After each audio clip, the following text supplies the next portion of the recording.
Olá, pessoal! Sejam bem-vindos a mais um vídeo da série Não Dói Saber, do Laboratório de Dor e Neuromodulação do Hospital de Clínicas de Porto Alegre. Eu me chamo Maite Ferreira, sou aluna de Medicina da URGS, do 5º ano, e também pesquisadora aqui do laboratório. Hoje vamos entrevistar a senhora Manuela Neves da Jornada, que é nutricionista clínica formada pela Unicinos. Fique ligado, vem com a gente!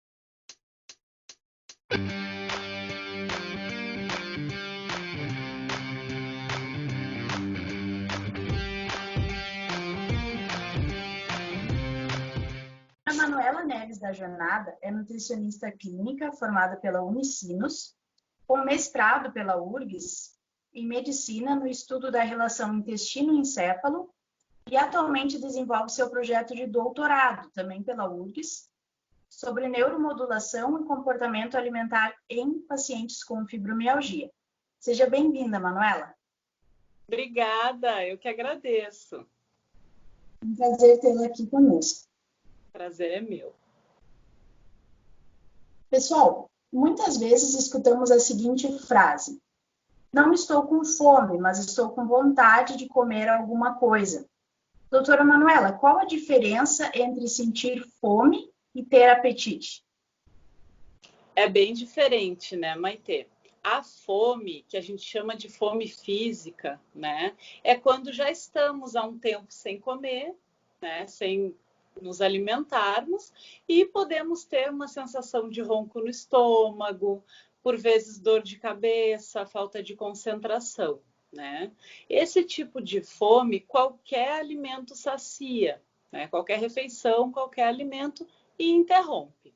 Já a vontade de comer, que nós chamamos de fome hedônica, ela tem mais a ver com vontade mesmo, com desejo. Não necessariamente estamos com fome física e não necessariamente estamos há um tempo sem comer, né? Ela envolve desejo, recompensa, e vamos falar dela já já.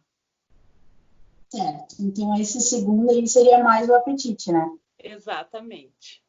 Específica, né? Geralmente ela é bem específica por algum alimento.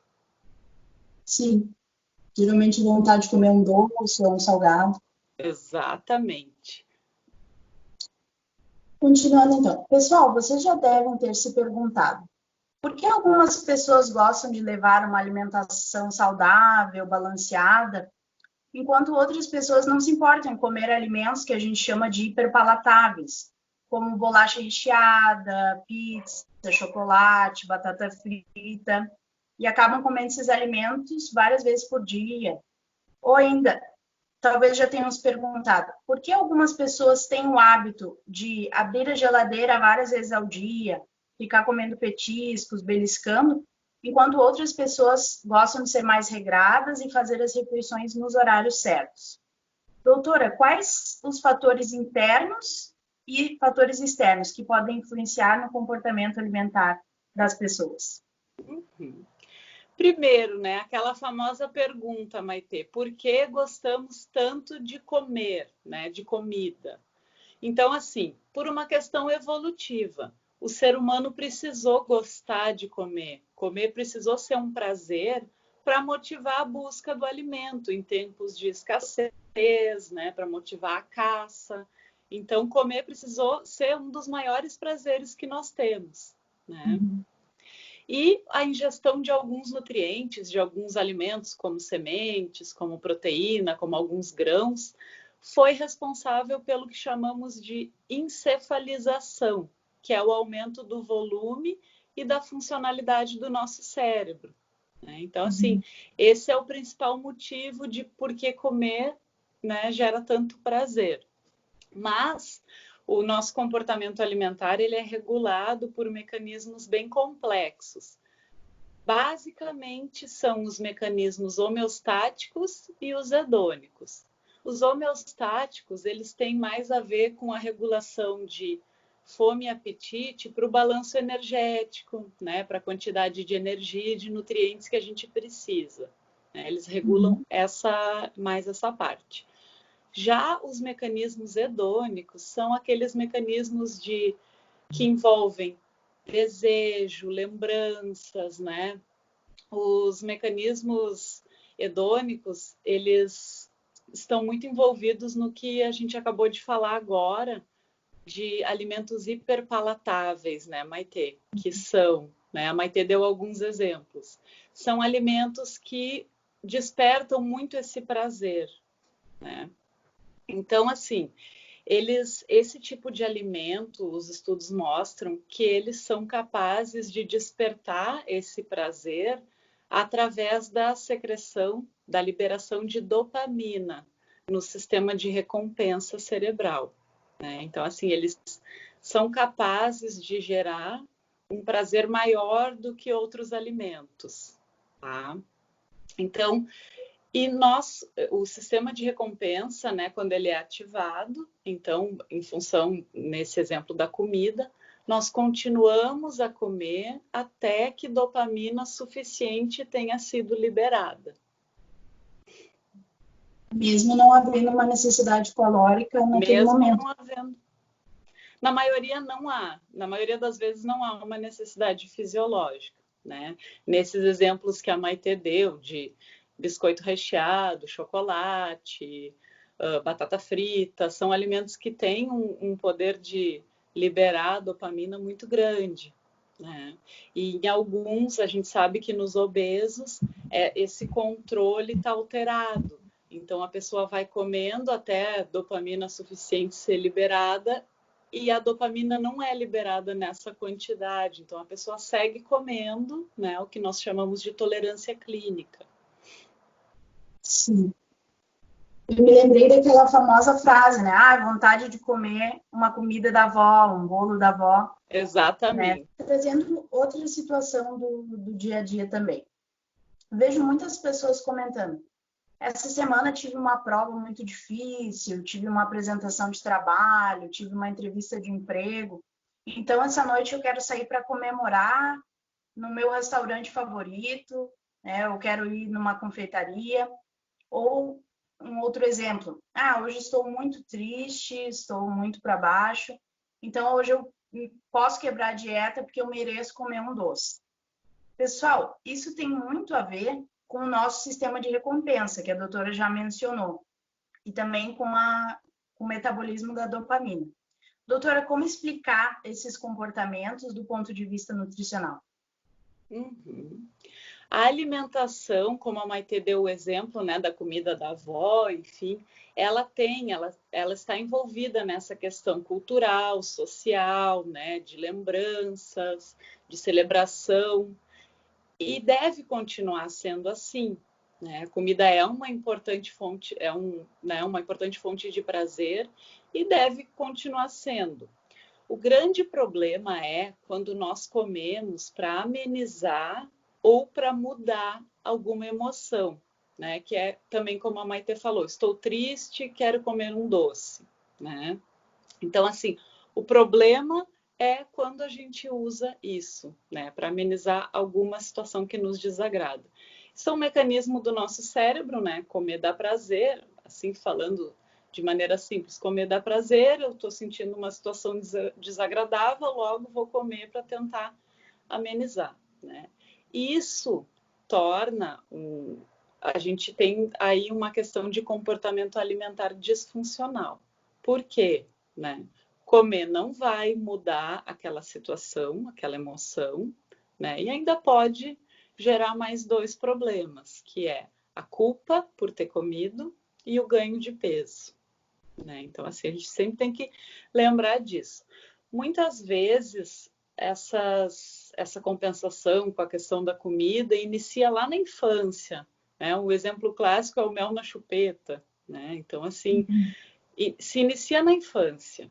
Agora, nessa situação de pandemia também, é uma situação que gera bastante medo, ansiedade, né? Situações, sensações e emoções desagradáveis. E nós podemos acabar comendo numa tentativa de amenizar essas emoções, né?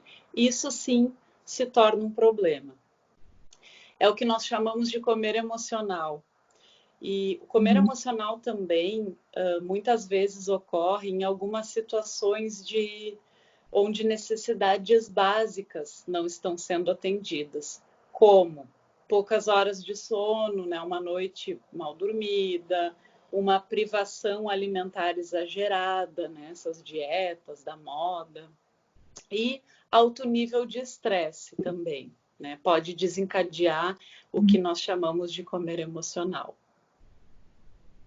Sim, agora, assim, no momento que nós estamos vivendo da pandemia, né? Muitas pessoas estão estressadas porque têm que sair à rua e têm medo de se contaminar, e outras pessoas estressadas em casa porque não conseguem desenvolver o seu trabalho. Assim. Exato, exato. É um exemplo muito claro, né, o que estamos vivendo. E, doutora, o que nós poderíamos fazer quando a gente consegue identificar que estamos reproduzindo um fenômeno de comer emocional? Uhum. Bem importante essa pergunta, né, Maitê? Primeiro, identificar, né, parece elementar, mas não é. Muitas vezes nós não conseguimos identificar o comer emocional. Segundo, o que podemos fazer então, né? Nós podemos tratar a causa, ou seja, conversar com alguém sobre o problema, né? O que está gerando, sei lá, a tristeza, a ansiedade, né? Conversar com algum familiar ou até mesmo com um terapeuta, né? Tratar a causa.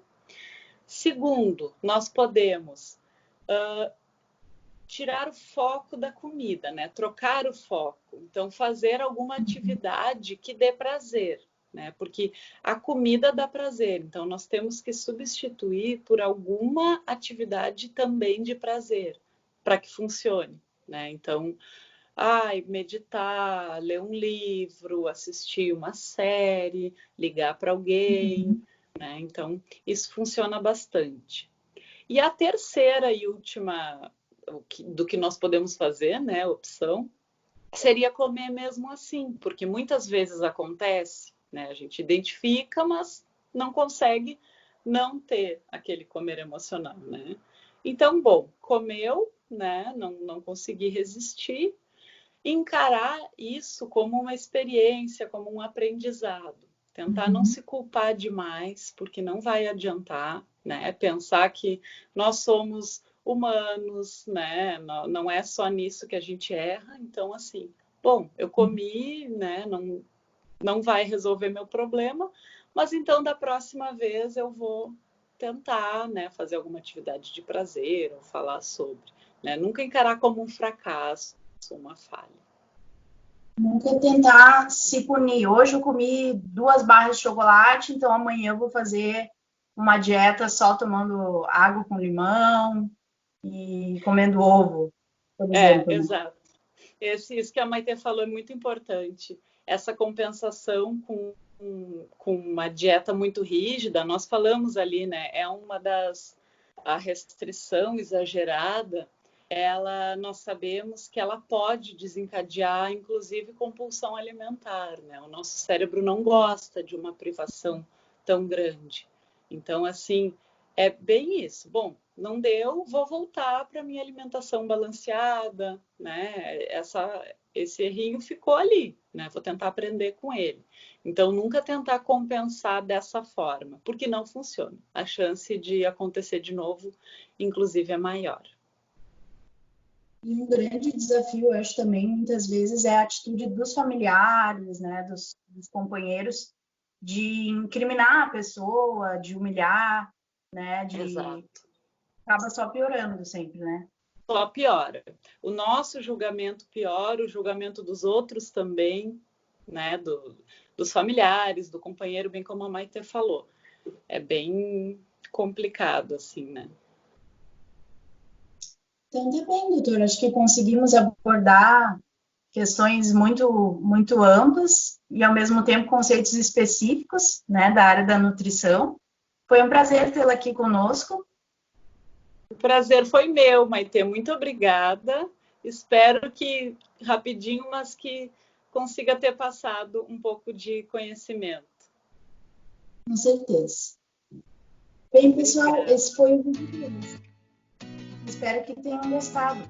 Se você ainda não está inscrito no canal, não esqueça de clicar no botão inscrever-se e ativar o sininho para receber as novidades. Deixe suas dúvidas e sugestões aqui nos comentários. Fique ligado, não dói saber. Um grande abraço e até a próxima!